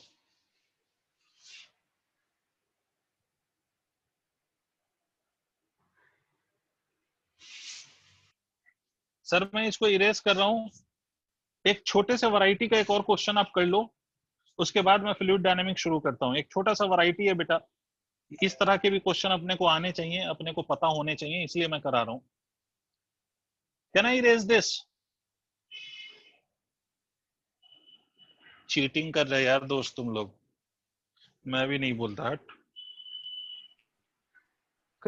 यू, वरुण ने कहा यू, ठीक है भाई। बाकी बच्चों मेरे लाल, मैं इसको इरेज कर रहा हूँ। सना, ओके बेटा, मैं इसको Yes, इरेज sir. कर रहा हूँ। ठीक है, तो अब एसएचएम लिक्विड के साथ एसएचएम मिला दे तो हम कर सकते हैं भाई। और आप इसके क्वेश्चंस आप प्रैक्टिस करिएगा, और आप बेहतर है कि आप प्रीवियस ईयर्स को प्रैक्टिस करिए। मैं एक और वैरायटी सिखा देता हूँ, ये आसान वैरायटी है, बट अगर आ जाए मान लो, क्योंकि मेंस में बहुत रॉकेट साइंस सवाल नहीं आते हैं। मेंस में जो आपने पढ़ा है, जो बेसिक फॉर्मूलाज हैं, उस पर भी डायरेक्ट सवाल आ जाते हैं। तो इसलिए हमें जितनी वैरायटी पॉसिबल है, अगर आती है तो उतना फायदा होगा। तो ये भले थोड़ी आसान वैरायटी है, बट मैं ऐसे सवाल आपको जरूर करा देता हूं ताकि आपको ये बात क्लियर रहे। सर आपने ऐसा सवाल सुना होगा कि भाई ज्वेलरी बनाने वाला, जेवरात, ज्वेलरी, आभूषण, ज्वेलरी बनाने वाला गोल्ड में हमेशा कॉपर मिलाता है। ये मजबूरी है, क्योंकि अगर गोल्ड में कॉपर नहीं मिलाया जाए तो उसको हम शेप नहीं दे सकते, है ना। तो ज्वेलरी बनाते समय गोल्ड में कॉपर मिलाया ही जाता है। सर अब उसमें आप, मैल्येबिलिटी नहीं होती है। हाँ हाँ बिल्कुल सही बात, ठीक है, इसीलिए हम गोल्ड में कॉपर मिलाते हैं। दूसरी बात यह है कि हाँ, कितना ज्यादा कॉपर मिलाया है, कितना कम कॉपर मिलाया, वो उसकी प्योरिटी जो होती है ज्वेलरी की, वो बताती है। जैसे आपने सुना होगा 22 कैरेट, 24 कैरेट, है ना, खरा सोना।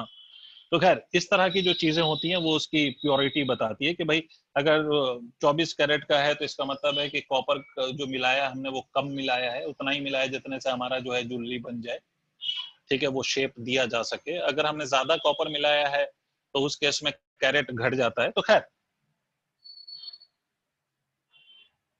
क्या कराया था आजम भाई ने? 1 मिनट में अपनी बात कंटिन्यू करूंगा। अगर किसी ने बोला कि सर आजम सर ने कराया था कि if F proportional to -x then remaining term is k which is equal to omega square, नहीं, that नहीं, तुम कंफ्यूज हो रहे हो। that remaining term is not k, that remaining term is actually omega square, where omega square can be equal to k by m, not k, it can be k is equal to k by m, but ये k by m तभी होएगा when there is a spring block system, ठीक है।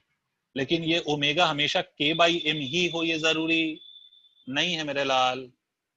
अलग अलग situation में इस k by M की वैल्यू अलग अलग हो सकती है, ठीक है। तो इसीलिए आप इस बात को रटो कि x जब भी हम इस फॉर्मेट पे लिखते हैं, a इज इक्वल टू ये -x दिख जाए हमें, और उसके साथ ये जो भी कांस्टेंट टर्म हो, कुछ भी हो कांस्टेंट, इसको अपन ओमेगा स्क्वायर कहते हैं। ये बात याद रखिएगा, ठीक है। खैर, तो मैं इस बात पे आ रहा हूँ। मैंने ये कहा कि भाई हम ज्वेलरी, तो हमें ना कई बार ये पूछा जाता है कि भाई हमने जो ज्वेलरी बनाया है उसमें ये बताओ कि कितना इम्प्योरिटी है, या अगर हमने कोई ज्वेलरी बनाया है तो उसमें वैक्यूम, मतलब वो कैविटी का वॉल्यूम कितना है, इस तरह के सवाल भी बन जाते हैं।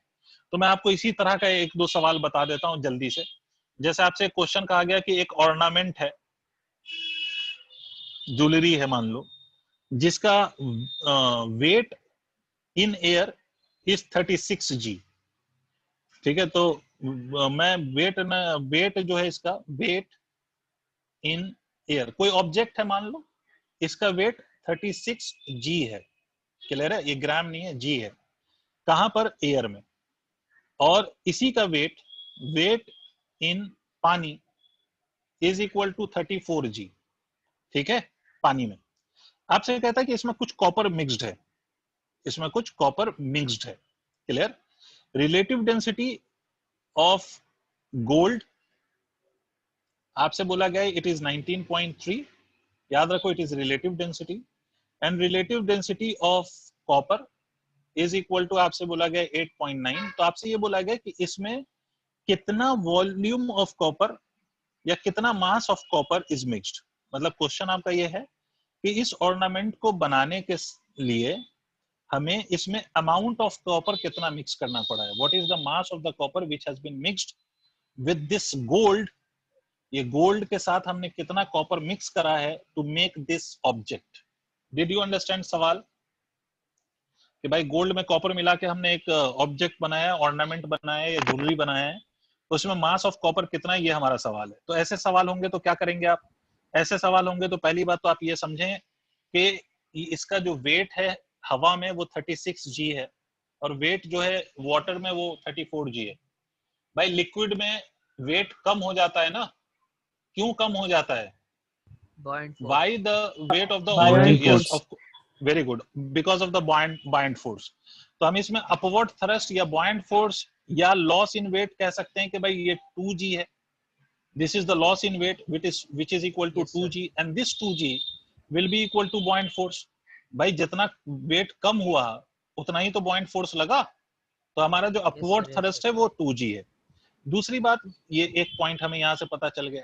दूसरी बात हम ये कह सकते हैं कि जो टोटल मास है, total mass of the object, that will be equal to mass of gold plus of mass of copper and that mass can be written as equal to, अगर मैं ये टोटल मास लिख रहा हूं तो जो हमें एयर में मिलता है वही तो उसका एक्चुअल मास कहलाता है।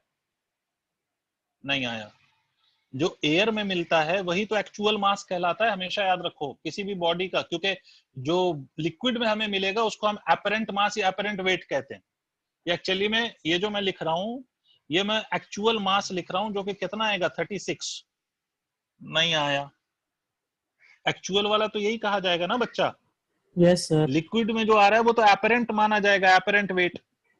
ठीक है, अब देखिए हम मान लेते हैं ये एक इक्वेशन, हम मान लेते हैं let volume of object is equal to v है, तो हम ये कह सकते हैं v multiplied by density of the liquid that is water multiplied by g is equal to 2g। क्या ये इक्वेशन समझ में आया तुम लोगों को जो मैंने लिखा है?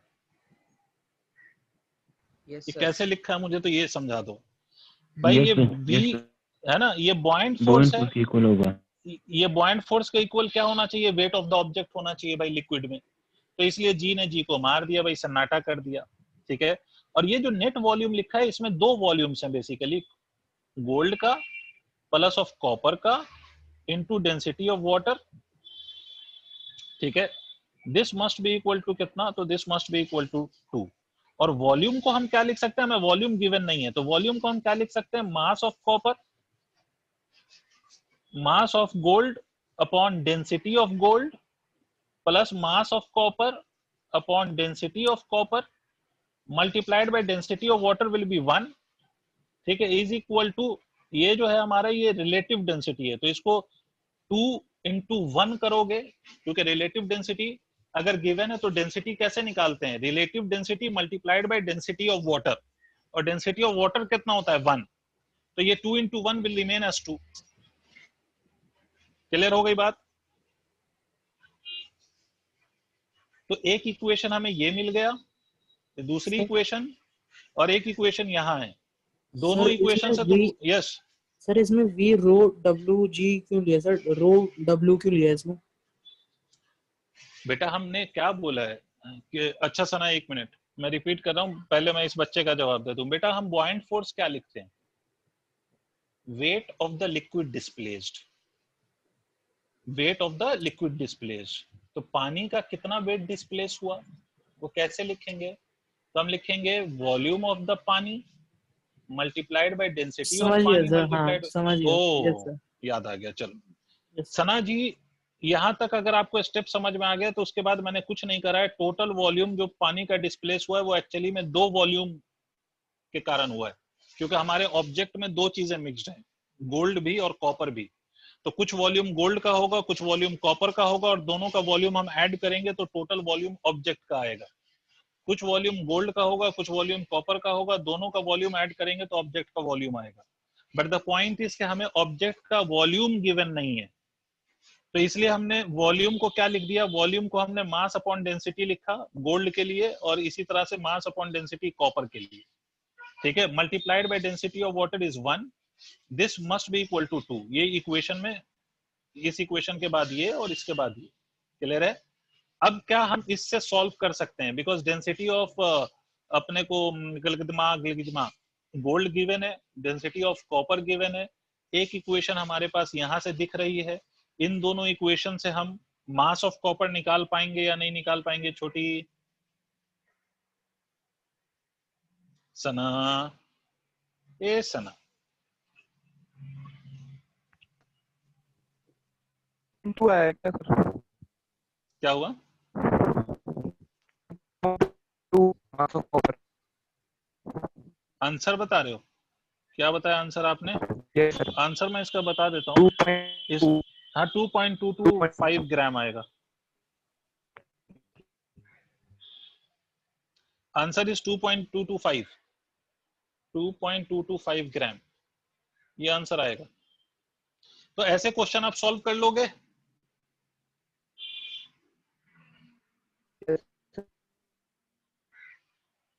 ठीक है, ओके वजाहत भाई। तो ये हमने फ्लूइड स्टैटिक्स पे चर्चा की है। देखो समय होता है तो बहुत सारे सवाल कराए जा सकते थे, बट मैंने कुछ जो इम्पोर्टेंट वैरायटी ऑफ सवाल है वो उस तरह की बातें आपके साथ शेयर कर ली हैं, ताकि आप जब इसके क्वेश्चंस करो तो आपको क्वेश्चंस हो रहे हो या पता हो कि आपको क्या क्वेश्चंस पूछे जा रहे हैं या उसको कैसे हमें टैकल करना है ना। तो कुछ तो आपको दिमाग में बातें आ रही हैं, ठीक है। चलिए, अब इसके बाद हम फ्लूइड के डायनेमिक्स पे बात करते हैं। डायनेमिक्स ऑफ फ्लूइड में याद रखो, बहता हुआ लिक्विड या ऐसा लिक्विड जो फ्लो कर रहा हो, बहता हुआ लिक्विड। सर वजात घबराओ नहीं, अभी हमने फ्लूइड स्टैटिक्स पे बात किया है, अब फ्लूइड डायनेमिक्स पे बात करूंगा। उसके बाद इसी फ्लूइड डायनेमिक्स में हम वो पढ़ रहे होंगे, क्या कहते हैं उसको, विस्कस फोर्स, है ना। और जो आपका कुछ लॉज है, स्टोक्स लॉ है, फिर आपका वो टर्मिनल वेलोसिटी है, फिर उसके बाद सरफेस टेंशन है, सरफेस एनर्जी है, वो सब इस पार्ट में पढ़ेंगे। समझे छोटे? आप घबराओ नहीं, मुझे भी पता है ये सब, है ना, बट मेरे पढ़ाने का वो तरीका अलग है। ठीक है, हम लोग फॉलो करते हैं एससी वर्मा में जैसी चीजें हैं वो उस तरह से हम लोग फॉलो कर रहे होते हैं। तो एससी वर्मा में पहले ये चीजें पढ़ाई गई हैं, उसके बाद फिर फ्लूइड डायनेमिक्स के अंदर फिर वो चीजें पढ़ाई गई हैं, है ना। तो इसलिए हम इस तरह से जा रहे हैं। तो कैसे भी पढ़ाया जाए सर, बात तो ये है कि हमें सब कुछ पता होना चाहिए, बस इतनी सी बात है। अब देखो, सबसे पहली बात मैं आपको क्लियर करूं, जब हम फ्लूइड डायनेमिक्स की बात कर रहे हैं, मतलब फ्लूइड डायनामिक्स, सबसे पहली बात, बहता हुआ लिक्विड, भाई बहने वाला लिक्विड, ठीक है, जो फ्लो कर रहा हो, है ना, उस लिक्विड की हम बात करेंगे फ्लूइड डायनेमिक्स में। अच्छा, फ्लूइड डायनेमिक्स में एक बात याद रखिएगा, सबसे पहला पॉइंट, कि the liquid that we will be discussing will be ideal. मतलब ये जो लिक्विड जिस पे हमारी चर्चा हो रही होगी और जो सिलेबस में आपके लिक्विड गिवन है, दैट इज आइडियल लिक्विड। दो तरह की लिक्विड होती है, रियल एंड आइडियल। उसी तरह से जैसे गैस में आपने पढ़ा होगा ideal gas and real gas, in the same way we have two types of liquid, real liquid and ideal liquid. तो रियल पे हम चर्चा नहीं करेंगे, हम आइडियल लिक्विड पे चर्चा करेंगे। और आइडियल लिक्विड का क्या बेसिक फीचर है, क्या इसकी प्रॉपर्टीज हम मान रहे होंगे। तो आइडियल लिक्विड की जो प्रॉपर्टीज हम मान रहे होंगे, वो कुछ प्रॉपर्टीज है जो हम इसको कंसीडर कर रहे होंगे। सबसे पहली property, yes, non compressible is one of the property, बिल्कुल सही वजह। नॉन विस्कस, मतलब ऐसा लिक्विड जिसमें विस्कस फोर्स नहीं हो। आप लोगों ने सुना होगा ना विस्कोसिटी, आपके नॉर्मल टेक्स्ट बुक्स में प्रॉब्लम ये होता है कि जब फ्लूइड डायनेमिक्स शुरू होता है तो विस्कस फोर्स पहले पढ़ा रहे होते हैं, जबकि हम जो लिक्विड अज्यूम करते हैं वो आइडियल होता है, और आइडियल में कोई विस्कस फोर्स नहीं होता है। तो याद रखो, इसीलिए मैं विस्कस फोर्स या विस्कोसिटी एंड में पढ़ाऊंगा इस चैप्टर के, ताकि कंफ्यूजन ना आए। क्योंकि जिस लिक्विड की हम बात करें, इट इज नॉन विस्कस, मतलब इसमें विस्कस फोर्स नहीं है।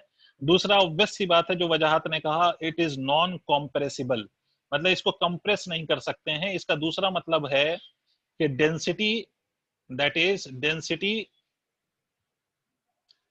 विल रिमेन सेम, मतलब इसको हम कंप्रेस नहीं कर सकते हैं। इसका दूसरा मतलब है कि डेंसिटी जो रहेगी वो सेम रहेगी। एक तीसरी प्रॉपर्टी होती है कि इसका जो फ्लो होगा that will B stream line. आप चूंकि 11th 12th पास कर चुके हो शायद, तो आपको शायद पता हो, या 11th भी पास किया तो आपको पता है स्ट्रीम लाइन फ्लो का मतलब। स्ट्रीम लाइन फ्लो का मतलब ये होता है कि जैसे अगर लिक्विड यहाँ से फ्लो कर रही है, इस ट्यूब के थ्रू लिक्विड फ्लो कर रही है, और ये अगर लिक्विड का एक पॉइंट मानूं, और यहाँ पर लिक्विड का एक पार्टिकल इस पॉइंट को क्रॉस करता है मान लो 10 मीटर प्रति सेकंड की रफ्तार से, ठीक है, इस पॉइंट ए को, तो याद रखो हर पार्टिकल की वेलोसिटी इस पॉइंट पर इतनी ही होगी, 10 मीटर पर सेकंड ही होगी। अगर इस पॉइंट पे वेलोसिटी मान लो कि 15 मीटर पर सेकंड है, तो अगर एक पार्टिकल ने 15 मीटर पर सेकंड से क्रॉस किया इस पॉइंट को, तो सारा का सारा पार्टिकल इस पॉइंट को इसी वेलोसिटी 15 मीटर पर सेकंड से ही क्रॉस कर रहा होगा। मैंने ये नहीं कहा कि दो पॉइंट पे वेलोसिटी सेम है, मैंने ये कहा कि जिस पॉइंट पे जितनी वेलोसिटी से एक पार्टिकल क्रॉस करेगा उतनी ही वेलोसिटी से उस पॉइंट को सारे पार्टिकल्स, उसके बाद आने वाले सारे पार्टिकल्स उस पॉइंट को उसी वेलोसिटी से क्रॉस कर रहे होंगे। इसका नेक्स्ट पॉइंट याद रखिएगा, नॉन नॉन कह रहा हूं, नो एनर्जी लॉस। लिक्विड में हम कोई एनर्जी लॉस कंसीडर नहीं करेंगे। हम ये कंसीडर नहीं करेंगे कि कोई एनर्जी का लॉस हो रहा है, इसीलिए हम नॉन विस्कस मान रहे हैं भाई कि एनर्जी का कोई लॉस हम कंसीडर नहीं करेंगे। और जब तक ये नॉन विस्कस है और एनर्जी का कोई लॉस नहीं है, तभी तक याद रखो कि तुम्हारा बर्नौलीज प्रिंसिपल वैलिड या एप्लीकेबल है। ठीक है। पांचवा पॉइंट, इररोटेशनल। हम लिक्विड का कोई रोटेशनल इफेक्ट कंसीडर नहीं करेंगे। इररोटेशनल है ना, मतलब लिक्विड में रोटेशनल इफेक्ट भी होता है। जो रियल लिक्विड होती है, जैसे आप नदी समंदर में जाके देखो तो उसमें रोटेशनल इफेक्ट होता है लिक्विड का, ठीक है, भंवर बन रहा होता है। बट हम यहाँ पर हम कोई भी रोटेशनल इफेक्ट कंसीडर नहीं करेंगे। तो दीज आर फ्यू फीचर्स, ये कुछ फीचर्स हैं for ideal liquid. And while we will be talking about a particular liquid, वो लिक्विड हमारी आइडियल ही मानेंगे, हम उसको हम इमेजिन करेंगे एज आइडियल लिक्विड। ठीक है, तो मैं आगे की बात पे आ रहा हूँ, मैं इसको इरेज कर रहा हूँ और फर्दर बातों पे आ रहा हूँ। ये तो छोटी सी बात है जो अपने को याद रखनी है कि हम जब लिक्विड की सर बात कर रहे हैं उसमें एनर्जी लॉस वाला पॉइंट एक बार फिर से बताना। एनर्जी लॉस इसलिए नहीं होगा बिकॉज हम कोई विस्कस फोर्स कंसीडर नहीं कर रहे हैं। इसका मतलब जैसे मान लो कि ये viscous force although it is different from friction, ये फ्रिक्शन से अलग है, बट एक तरह से थोड़ी देर के लिए लेम लैंग्वेज में समझने के लिए आप ऐसे समझ लो कि जब बॉडी फ्रिक्शनल सरफेस पे चलती है तो उसकी एनर्जी हीट एनर्जी में कन्वर्ट हो रही होती है या लॉस हो रही होती है ड्यू टू फ्रिक्शन। बट अगर सरफेस पे कोई फ्रिक्शन नहीं हो तो there will be no loss of energy. In the same way मैंने ये माना है कि इसमें कोई विस्कस फोर्स नहीं है, तो अगर विस्कस फोर्स नहीं है तो लिक्विड को फ्लो करने के लिए कोई भी एनर्जी का लॉस करने की आवश्यकता नहीं होगी। There will be no loss of energy against the viscous force. Is it clear now? Yes sir. Okay, तो चलिए मैं इसको इरेज कर रहा हूं एंड नाउ वील स्टार्ट। सबसे पहला इक्वेशन ऑफ कंटिन्यूटी, और जो भी पढ़ा रहा हूं, जो भी लिख रहा हूं, वो सब की सारी बातें याद रखिए आइडियल लिक्विड के लिए एप्लीकेबल है। तो इक्वेशन ऑफ कॉन्टिन्यूटी, कंटिन्यूटी की इक्वेशन, कंटिन्यूटी की इक्वेशन समझने के लिए आप ऐसे समझो कि मान लो ये कोई ट्यूब है इस प्रकार से और इसमें लिक्विड फ्लो कर रहा है, इसमें लिक्विड फ्लो कर रहा है इस ट्यूब में, ठीक है, और यहाँ पर एरिया ऑफ क्रॉस सेक्शन आप देख सकते हो कुछ अलग है और यहाँ पर एरिया ऑफ क्रॉस सेक्शन कुछ अलग है इस ट्यूब का। Liquid is flowing this way, ठीक है। तो यहाँ पर जो रफ्तार होगी, यहाँ पर जो रफ्तार होगी let that be v1, yes yes you are right. और यहाँ पर जो रफ्तार होगी, अब्बास बिल्कुल सही कह रहे हो, यहाँ पर जो रफ्तार होगी वो v2 होगी। बट एक बात याद रखो कि जितना मास of the liquid will inter this cross section, the same mass will have to leave this cross section। जितना मास यहाँ से आया है उतना ही मास यहाँ से बाहर निकलना चाहिए, अदरवाइज ऐसा नहीं होगा। ज्यादा मास आए और कम निकले तो लिक्विड कंप्रेस होने लग जाएगी, और जिस लिक्विड की हम बात कर रहे हैं वो लिक्विड आइडियल है, तो लिक्विड कंप्रेस नहीं हो सकती। तो मास जो अंदर आ रहा है इसके और जो मास बाहर जा रहा है ये दोनों बराबर होने चाहिए। तो हम यहाँ से कह सकते हैं कि भाई volume which is entering into this is equal to volume out. Density same है तो डेंसिटी कट जाएगी, मान लो कितनी देर में, लेट से इन 1 सेकेंड। वैसे अगर कुछ और टाइम लेता तो वो टी भी कट जाता, मान लो मैंने 1 सेकेंड में कंसीडर किया। तो वॉल्यूम को मैं क्या लिख सकता हूँ, area multiplied by the velocity at this point this must be equal to area into velocity at the other point. यहां से हम ये कह सकते हैं कि A1 upon A2 is equal to V2 upon V1। इसका मतलब अपन ये कह सकते हैं कि V is inversely proportional to area. इसका मतलब एरिया बढ़ेगा, और याद रखो आइडियल लिक्विड की बात कर रहा हूं मेरे लाल पीले। एरिया बढ़ेगा तो वेलोसिटी घटेगी, और वाइस वर्सा, कि अगर वेलोसिटी एरिया बढ़ा तो वेलोसिटी घटी, एरिया घटा तो वेलोसिटी बढ़ी। इसीलिए जो वाटरफॉल होते हैं ना, वाटरफॉल, झरना, तो उसमें आप लोगों ने देखा होगा कि ऊपर जहां से वाटरफॉल कर रहा होता है वहां पर एरिया ऑफ द लिक्विड ज्यादा होती है, और जैसे जैसे वो नीचे आता है एरिया कम होती जाती है। द रीजन इज कि जैसे जैसे लिक्विड नीचे आता है तो उसकी वेलोसिटी इंक्रीज कर रही होती है, तो एरिया कम होती जाती है। क्लियर है बेटा? हाँ ना बोल दे यार एक बार। हाँ सर। ठीक है, Yes, इसको sir. इरेज कर डालूं? Yes sir, yes sir. हाँ सर। ठीक है वजाद। तो एक छोटा सा सवाल जल्दी से हम इस पे देख लेते हैं, सिर्फ इस कॉन्टिन्यूटी पे। मान लो कि साहब अपने पास ये एक सब, मान लेना यार मेरी ड्राइंग खराब है बट मान लेना, ये ऐसा चुकुक चुकुक चुकुक, ये ऐसा कोई टैप है भाई। ठीक है, ऐसा कोई टैप मान लेते हैं, इससे पानी निकल रहा है, और याद रखो कि स्ट्रीम लाइन या हम आइडियल फ्लो मान रहे हैं। यहाँ पर आपसे ये बोला गया कि ये 5 मीटर नीचे, ये 5 मीटर नीचे ये एरिया ऑफ क्रॉस सेक्शन आपने बताना है। अगर यहाँ पर velocity is 10 metre per second, वैसे वैल्यू बहुत ज्यादा बड़ी ले रहा हूँ बट फिर भी अपने को तो मेथड सीखना है। और यहाँ पर जो एरिया ऑफ क्रॉस सेक्शन है ये 1 सेंटीमीटर स्क्वायर है, तो 5 मीटर नीचे एरिया ऑफ दिस लिक्विड कितना होगा? ठीक है, तो हम यहाँ पर इक्वेशन ऑफ कंटिन्यूटी यूज कर सकते हैं, because the liquid that we are dealing with is ideal liquid, और आइडियल लिक्विड है तो भाई हम ये कह सकते हैं A1 V1 must be equal to A2 V2। But यहाँ पर ए हमें निकालना है, बट हमें वी पता नहीं है, तो पहले हम V निकालेंगे। और V कैसे निकाल सकते हो? तो देखो, ये जब लिक्विड नीचे आ रही होगी तो इसमें जो एक्सेलरेशन होगा that will be obviously equal to G।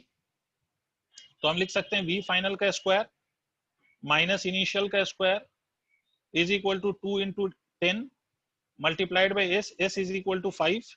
तो V की वैल्यू कितनी हो जाएगी? Under root 200 metre per second. तो अब हम लिख सकते हैं 1 multiplied by 10 is equal to 10 root 2, मतलब root 200 can be written as 10 root 2 multiplied by area. इसने इसको मार दिया, तो A बराबर कितना आ जाएगा? 1 बाई रूट 2 सेंटीमीटर स्क्वायर। कोई रॉकेट साइंस है क्या?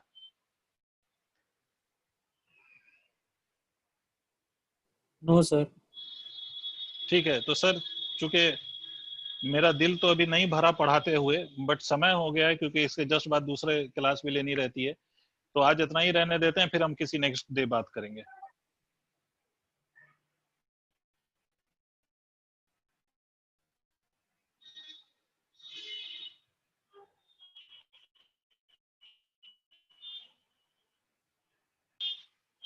चलो मैं एंड कर रहा हूँ।